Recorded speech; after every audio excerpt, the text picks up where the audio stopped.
आज के इस कार्यक्रम में जिन्होंने आपको मार्गदर्शन किया और मंच पर विराजमान सभी महानुभाव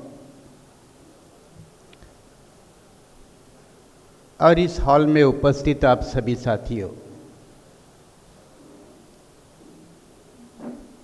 तमाम बातें आपके सामने बाकी वक्ताओं ने रखी है। मेरी कोशिश ये होगी कि उसको एक कदम और आगे कैसे लिया जा सकता है, क्योंकि जख्म क्या है ये कहने की ज़रूरत है ऐसा मैं मानता नहीं, क्योंकि आप सभी लोग अच्छी तरह से जानते हैं। डॉक्टर रंगारी साहब इस कार्यक्रम के आयोजक है, प्रोफेसर शकील है और तमाम साथी होंगे जिन्होंने इस प्रोग्राम का आयोजन किया। इनको एक बार जोरदार तालियों के साथ शुक्रिया अदा करें।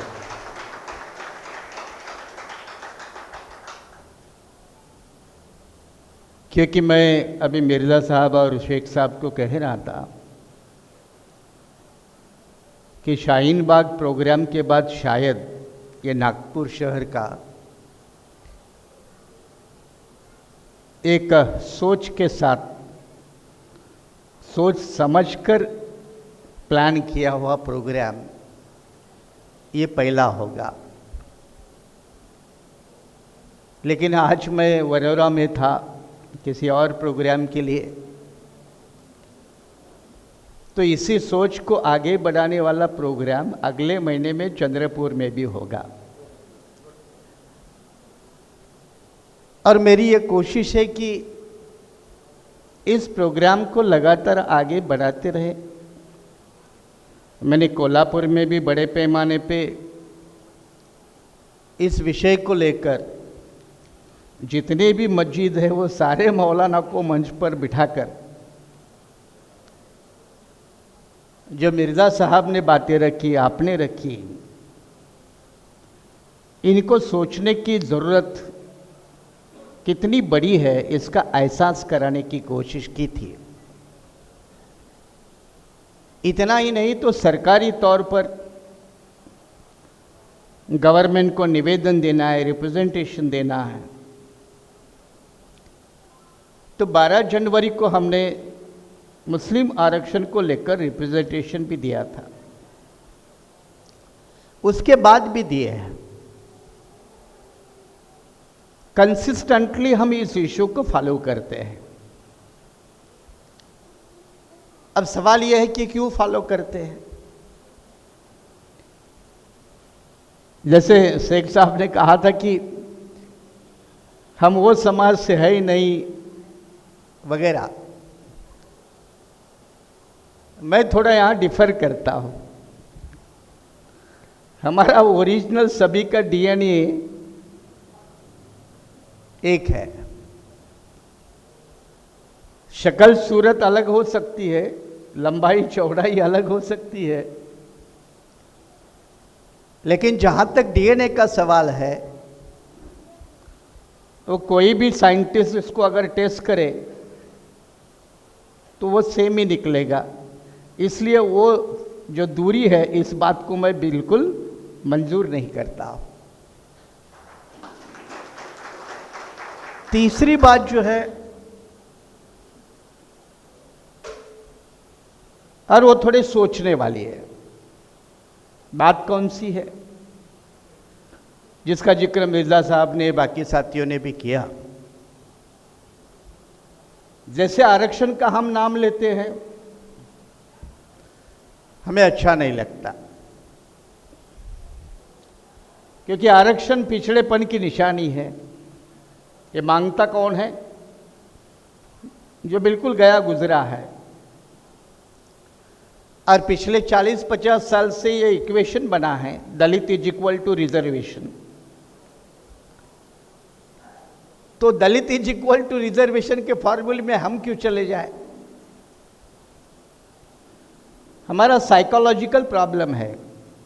मिर्ज़ा साहब ने उनको कहा कि ये इनहेरेंट कॉन्ट्रडिक्शन है,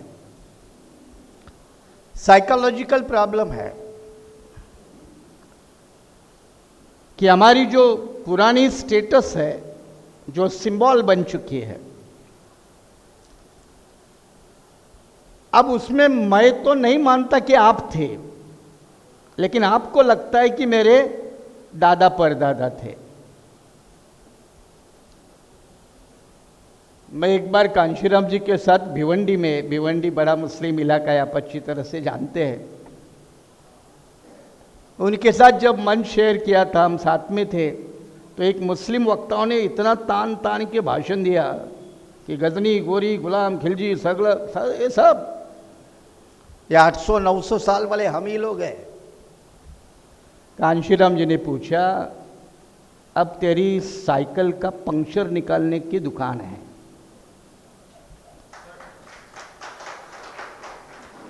अब तेरा क्या है? तो साइकिल का पंक्चर निकालने वाली दुकान है। मुझे सिर्फ इतना बता कि तू जब वहां था तो यहां कैसे पहुंच गया, और अगर यहां पहुंचा है तो यहां से बाहर निकालने का भी रास्ता बता। अब जब रास्ते की बात होते है तो हम एक मटेरियल वर्ल्ड और एक दूसरा, अब मटेरियल वर्ल्ड की चिंता कौन नहीं करता? जिसका कोटा पूरा हो चुका है वो मटेरियल वर्ल्ड की चिंता नहीं करता, वो दूसरे वर्ल्ड की चिंता करता है। लेकिन जो मटेरियल वर्ल्ड में पीड़ित है, एक्सप्लॉइटेड है, परसिक्यूशन का शिकार है, उसके लिए क्या? ये हमारा आपस का बंटवारा है, और ये हर समाज में होता है। ये क्या सिर्फ मुस्लिम समाज में है ऐसा नहीं मानना चाहिए, हर समाज में है। आप आदिवासी में चले जाओ तो आदिवासी भी कुछ वो गाना भूलते ही नहीं कि हम एक वक्त के राजा महाराजा थे। नागपुर का इतिहास बताते, ये नागपुर सिटी के हमारे आदिवासी राजा ने बिठाया। अब बेचारे को, राजा को ही बैठने को जगह नागपुर में इतनी इतनी मिली है। बुलंदशाह,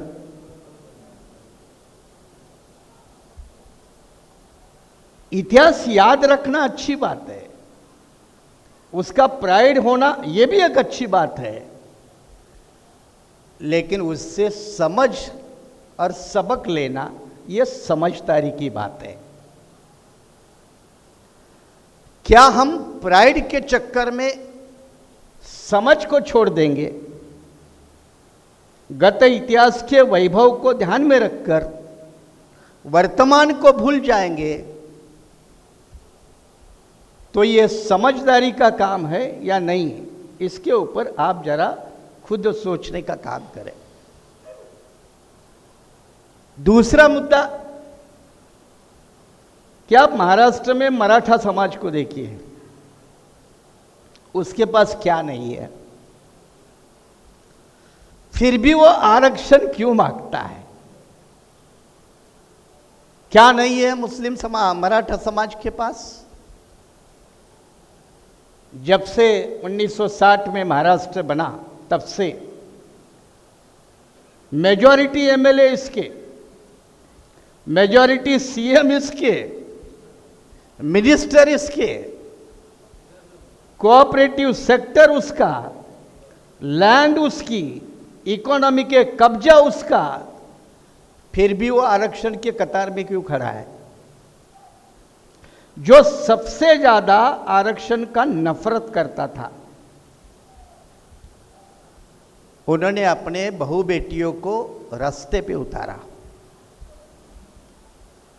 एक बार नहीं, 65 बार, 65 बार।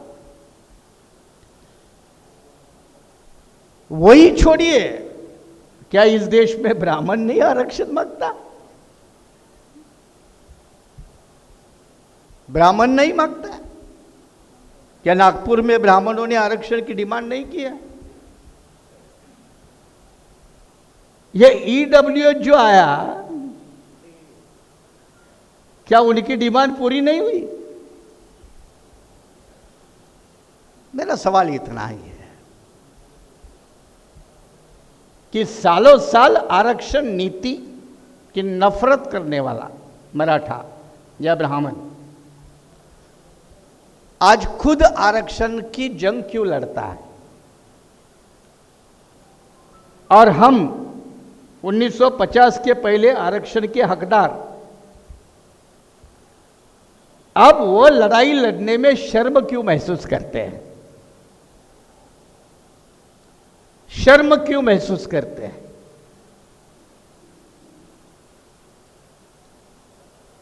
ये अगर एक हमारा सोच का मुद्दा बने तो उसका जवाब मिल जाएगा। ब्राह्मण हो, मराठा हो, किसी तरह से वो अपनी पावर स्ट्रक्चर के ऊपर पकड़ ढीली नहीं करना चाहता। फिर जरिया आरक्षण का क्यों ना हो, वो अपनी पकड़ कम नहीं करना चाहता, किसी भी हालत में मजबूत बना के रखना चाहता है। वो पावर कंट्रोल करना चाहता है। हम तो पावर स्ट्रक्चर में शिरकत करने की बात कह रहे हैं, एंट्री करने की बात कह रहे हैं।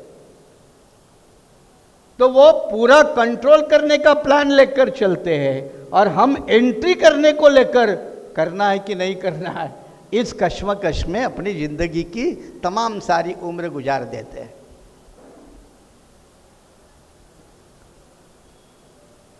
ये जो हमारा मेंटल कॉन्फ्लिक्ट है,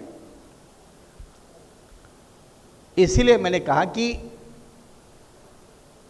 अब मिर्जा साहब से मैं बात कर रहा था तो जैसे कैजुअली कहा कि मंडल आया तो मंडल की एक मूवमेंट बनी, लेकिन सच्चार आया तो उसकी मूवमेंट नहीं बनी। सच्चा रिपोर्ट आई तो उसकी मूवमेंट नहीं बढ़ी। अब हमारे जैसे लोग इस मुद्दे को राजनीति के लिए नहीं उठाते, हम अपने आप को मूवमेंट का सिपाही मानते हैं, इसलिए ये हमारे लिए मुद्दा मूवमेंट का है, राजनीति का नहीं। और राजनीति कौन से मुद्दे को लेकर नहीं होती? जिसको बनाए चाहे होती है। सिर्फ नजरिया कौन सा है? क्या आपका नजरिया मूवमेंट का है कि सिर्फ प्योर पॉलिटिक्स का है? पॉलिटिक्स का होता तो जैसे मिर्जा साहब ने उदाहरण दिया, ट्रिपल तलाक का मामला था, एक बड़ा मोर्चा लगाते सारा नागपुर जाम हो जाता, कोई दिक्कत नहीं थी। वो सबसे आसान तरीका है। लेकिन दुनिया के अक़लियतों की बेसिक ह्यूमन राइट्स की जब लड़ाई की बात आती है तो दो उदाहरण हमने अपने सामने रखने चाहिए। एक अफ्रो अमेरिकन, जिसको निग्रो हम कहते हैं, और बाबा साहब के आंदोलन को। बाबा साहब भी तब हिंदू एलिमेंट थे, उनके साथी हिंदू एलिमेंट थे, तो वो हिंदू धर्म के गरिमा का गुण गाने का काम उन्होंने नहीं किया। जबकि चाहे संस्कृति रविदास की हो, कबीर की हो, किसी की भी हो, जो मॉडल है ये वर्ग के, फिर भी इन्होंने अपने बेसिक सिविल राइट के ऊपर जोर दिया कि भाई हमें पढ़ना चाहिए, हमें वोट का अधिकार चाहिए, हमें अपने पॉलिटिकल लीडर चुनने का अधिकार चाहिए। वो हिंदू धर्म का जो रिलीजियस थियोलॉजी का जो मामला है उसमें उलझते नहीं रहे। अमेरिका में भी बाइबल का इस्तेमाल करके अफ्रो अमेरिकन मूवमेंट को कमजोर करने की कोशिश की थी, saying that by birth Afro Americans are inferior in quality, inferior लोग हैं। खैर मार्टिन ल्यूथर किंग ने उसका बहुत बढ़िया जवाब दिया, वो एक अलग बात है। लेकिन रिलीजियस थियोलॉजी का इस्तेमाल करके कुछ तबके को हमेशा पिछड़ा रखना, ये भी एक षड्यंत्र का हिस्सा है, और वो बना रहेगा। इसका कुछ लोग हर स्तर पर कोशिश करते हैं। क्या हमें उसमें फंसना है या बाहर निकालना है, ये भी सोचना चाहिए। अब कुछ लोग कहेंगे कि क्या आरक्षण में बचा क्या है, कहाँ है सरकारी नौकरियां, कहाँ है सरकारी स्कूल और कॉलेजेस, सारा तो प्राइवेटाइज हुआ। अब आरक्षण की डिमांड करना कोई मतलब वाली बात नहीं है। तो फिर मेरा जवाब उसको है, फिर पंडित क्यों डिमांड करता है, फिर मराठा डिमांड क्यों करता है? इसके बावजूद वो डिमांड करते हैं और हम अपने डिमांड के ऊपर सवाल उठाते हैं, तो उसका और एक जवाब है। जवाब ये है कि आरक्षण के माध्यम से मैं सुनिश्चित करना चाहता हूं कि इस देश के कुछ हिस्सों में मेरी भागीदारी होगी या नहीं होगी। वो कितना परसेंट होगी, इस बात का डिबेट हो सकता है। जैसे रहमान कमीशन ने 8% कहा है, 8% का रिकमेंडेशन है,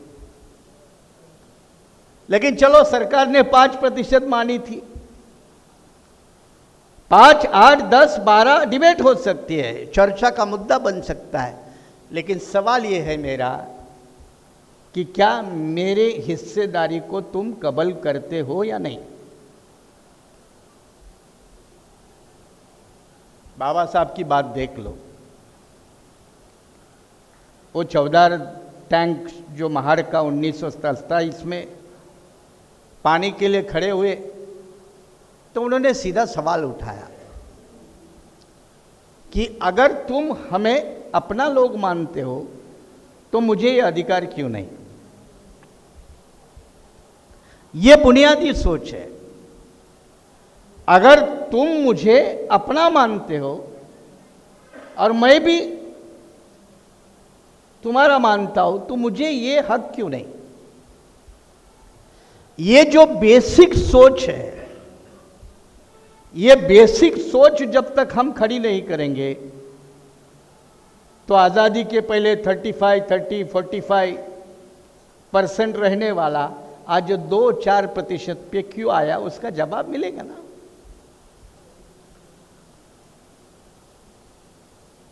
कह रहे कि मजहब के नाम पे दे। अरे मांगता कौन है मजहब के नाम पे? मांगता कौन है? ये नागपुर में बैठे हुए लोग नया नया इन्वेंशन डिस्कवरी करते रहते हैं। अब उनकी ये डिस्कवरी है कि मजहब के नाम पे तो नहीं देते। अरे मांगता कौन है? लेकिन लक्षद्वीप का मेंबर ऑफ पार्लियामेंट मुस्लिम समाज का होने के बावजूद भी रिजर्व पॉलिटिकल सीट से चुन के आता है ना। पीएम शहीद पहले आते थे, अब नया लड़का है। वहां ट्राइबल है, कुछ भी है तो चलता है, लेकिन एजुकेशन में नहीं चलता, एम्प्लॉयमेंट में नहीं चलता है, पॉलिटिक्स में चल जाता है। क्योंकि आखिर पॉलिटिक्स में तुम थोड़े इंडिपेंडेंट खड़े हो, तुम तो मेरे ही छत्र छाया में हो। बर्दाश्त कर लूंगा, तेरे हैंडल कर लूंगा, और वो हैंडल कर लेते हैं। लेकिन एजुकेशन और एम्प्लॉयमेंट की बात है, तो मैंने कहा ये सिर्फ आरक्षण का मुद्दा नहीं है, ये देश के संसाधनों के ऊपर हमारा हक है या नहीं, इसका फैसला करने का मुद्दा है। अगर भारत का संविधान कहता है इसके देश के नेशनल एसेट्स के ऊपर सबका बराबरी का हक होना चाहिए, तो मैं पूछूंगा ना मेरी भागीदारी कितनी है? क्या मुझे उतना भी अधिकार नहीं? क्या इस देश का नागरिक होने के नाते ये अलग बात है, अब मेरी नागरिकता के ऊपर भी सवाल उठाने लगे हो, वो अलग बात है। लेकिन मैं कन्फर्म सिटीजन होने के बावजूद भी, बाय बर्थ होने के बावजूद भी, क्या मैं ये पूछ नहीं सकता कि मेरी हिस्सेदारी क्या है? और ये हिस्सेदारी तब तक तय नहीं होगी जब तक वो कभी मूवमेंट का रूप नहीं लेती है। इक्के दुक्के प्रोग्राम से मामला आगे नहीं बढ़ता, मैं भी मानता हूं, लेकिन रोज किसी न किसी को तो इसके रास्ते पर चलना पड़ता है, कम ज्यादा होते हैं। इसलिए मैं कई बार मिर्जा साहब से, बाकी साथियों से कह रहा हूं कि एक अलग सोशो इकोनॉमिक आधार पर, सच्चार कमीशन का डेटा उसी आधार पर है, तो उसी अधिकारों के आधार पर, हमारे हिस्सेदारी के आधार पर एक मुस्लिम समाज के हक और हकूक की एक मूवमेंट खड़ी होनी चाहिए। अब सिर्फ मुस्लिम समाज की होगी तो वह सफल नहीं होगी, मैं ये भी कहता हूं। वो दूसरों के साथ मिलकर चलनी चाहिए, क्योंकि जितने आप अकेले चलोगे उतने आसानी से टारगेट हो जाओगे। कारण कुछ भी हो सकता है, सही गलत आप चर्चा करें, लेकिन जितना आप अकेले चलोगे तो आप अपने दुश्मन को ख्वाहिश को पूरा कर रहे हो। आपका दुश्मन यही चाहता है कि आप अकेले चले, उसी रास्ते पर चले जिस रास्ते से आप गुजरेंगे वहां मुझे रोक लगाना आसान होगा। वो तो वही चाहते हैं। और इसलिए मैं बुनियादी लेवल पे फिर एक आगाह करने के रूप में कह रहा हूं कि अलग अलग, चाहे आप हो दलित क्रिश्चियंस है, शेड्यूल कास्ट है, ट्राइब है, बैकवर्ड है, अलग अलग जितने चलोगे उतने असफल हो जाओगे। जितना मिलकर चलोगे उतनी सफलता की गारंटी होगी।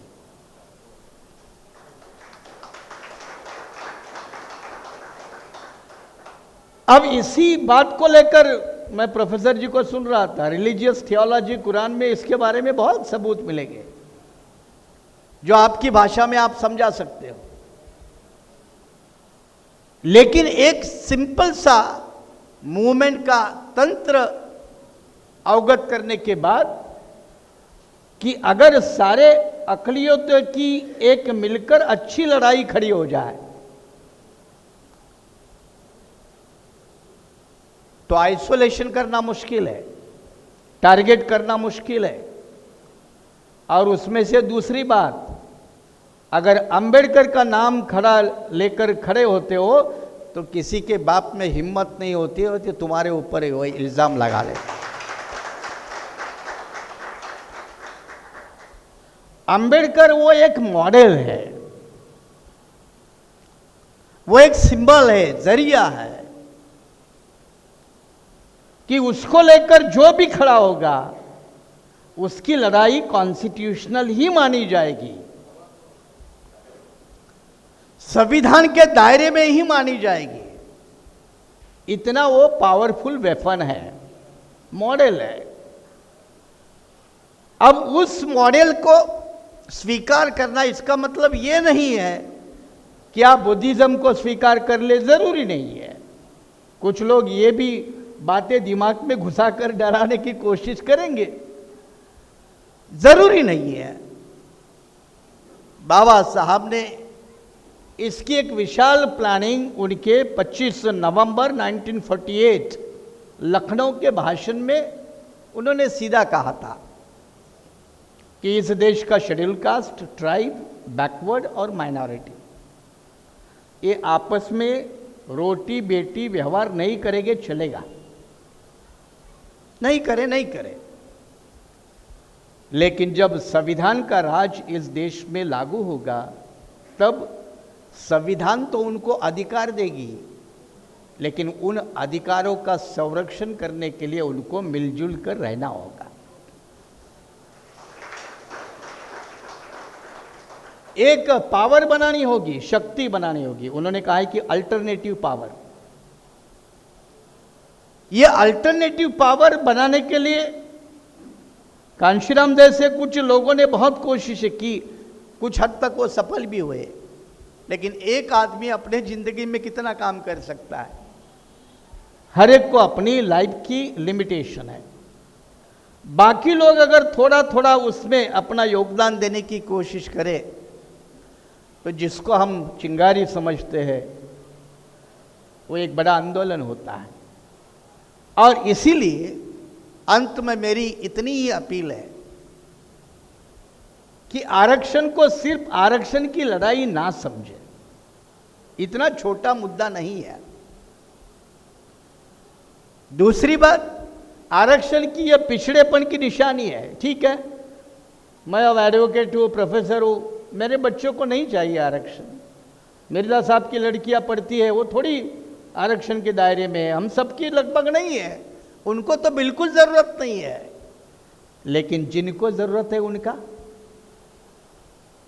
उनके बारे में ज़रा सोचो ना।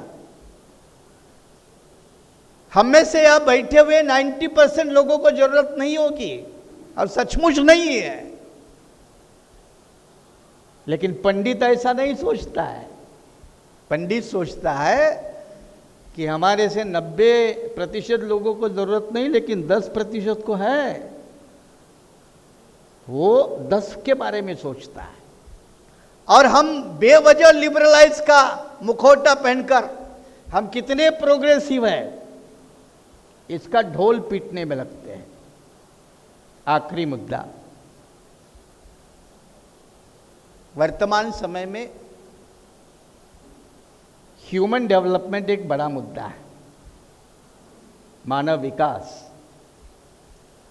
शायद डेवलपमेंट के जो भी पैरामीटर सेट हो चुके हैं उसमें ह्यूमन डेवलपमेंट का पैरामीटर सबसे ऊंचा है। इसलिए अब देश का डेवलपमेंट हुआ है या नहीं हुआ है तो स्टॉक एक्सचेंज का इंडेक्स देखने के बजाय ह्यूमन डेवलपमेंट का इंडेक्स देखने की एक नई मेथोडोलॉजी है। मेरा इस मुद्दे के साथ आर्ग्यूमेंट ये है कि किसी भी देश का कोई भी बड़ा तबका पीछे छोड़कर आप डेवलप कंट्री कैसे बन सकते हो? चाहे उसका नाम दलित हो, ओबीसी हो, मुसलमान हो, आदिवासी हो। किसी बड़े तबके को बिना शिक्षा, बिना बेसिक नीड्स, हेल्थ सेक्टर है, एम्प्लॉयमेंट सेक्टर है, ये सेक्टर से दूर रख के आप डेवलप नेशन की कंसेप्ट कैसे सोच सकते हो? जिसका जिक्र मिर्जा साहब ने किया, सबका। अगर सबका सोचना है तो एक बड़े तबके को आपका जो रिकॉर्ड है निग्लेक्ट का, क्या रिकॉर्ड को मिटाना नहीं होगा? चाहे वो गुजरात का हो, चाहे वो अभी वर्तमान जो मॉब लिंचिंग के आंकड़े हैं उसका हो, या आपने जो बताया कि हम इतनी कोचिंग देते हैं तो हमारा एक ही बंदा क्यों आता है? कैसा आएगा? क्यों आएगा? मैं उदाहरण देता हूँ। गुजरात में जब वो बैकवर्ड का आंदोलन चला था आरक्षण का, तो एक परमार नाम का एक्टिविस्ट था, मेडिकल MBBS। वो परमार नाम लेकर 100 बार एग्जाम में बैठा, 100 बार फेल हो गया। एक दिन उसने अपना नाम बदल दिया, वो परमार से पटेल हो गया। और जिस दिन वो पटेल हो गया उस दिन वो यूनिवर्सिटी में फर्स्ट क्लास फर्स्ट टॉप बन गया। अब मुझे मालूम हो तुम खानदानी शेख हो, पठान हो, कुरैशी हो, हमारे नाम हमारी हिस्ट्री, ज्योग्राफी, सोशियोलॉजी, साइकोलॉजी बताते हैं। आइडेंटिफाई करने में देर नहीं लगती। और फिलहाल तो आइडेंटिफाई करने का अधिकार उनके पास है। और इसलिए हम कितने भी कोशिशें करेंगे तो वो नए नए तौर तरीके ढूंढकर आपको इलिमिनेट करते रहेंगे। इसीलिए बाबा साहब को फिर समझिए। बाबा साहब पहले बता जब अंग्रेज़ों से मिले तो उन्होंने कहा कि अंग्रेज़ों ने कहा कि आपको क्या चाहिए, आपके लोग बहुत गरीब है, लाचार है। तो साधारण सा लीडर क्या बोलेगा? पीने का पानी, चलने का रास्ता, खाने के लिए अनाज, इसका इंतजाम करो। 1919 की बात है जब 27 साल के अंबेडकर थे, 27 साल उम्र, 27 साल। कोई पार्टी नहीं थी, कोई संगठन नहीं था। And he was asked to give a testimony before Southborough commission in 1919 Mumbai में। तो क्या चाहिए तुम लोगों, तुम्हारे लोगों को? और बाबा साहब ने कहा उनको वोट का अधिकार चाहिए।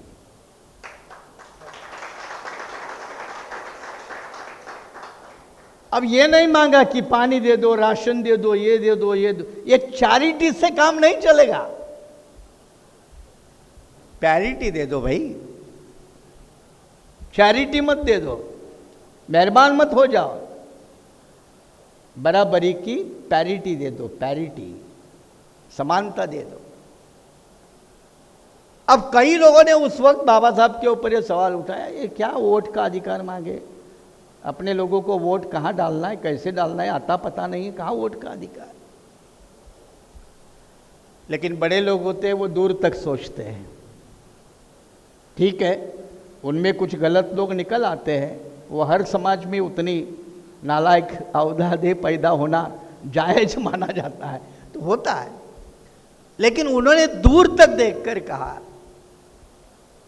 कि ये वोट का अधिकार चाहिए। अब उत्तर प्रदेश की 80 सीटों को जब हम देखते हैं तो हमारा अपना 0 बजट दिखता है ना, जहाँ 18% है, 18% है। ऐसे कितने सीट्स मिलेंगे जहाँ मेजॉरिटी है लेकिन 0 बजट है?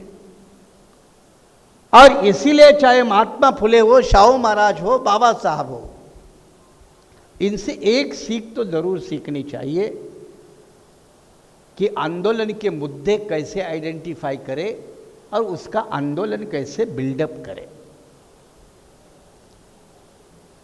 उनके पास क्या कोई टाटा बिरला था क्या? कल मैं एक साथी के साथ बैठा था, उसको सीधा मैंने पूछा, यार गांधी जी 1914 में आए दक्षिण अफ्रीका से, तो उनको सब रेडीमेड मिला, उनको 2-2 क्लर्क रेडीमेड मिले, तो उनकी तनख्वाह कौन देता था?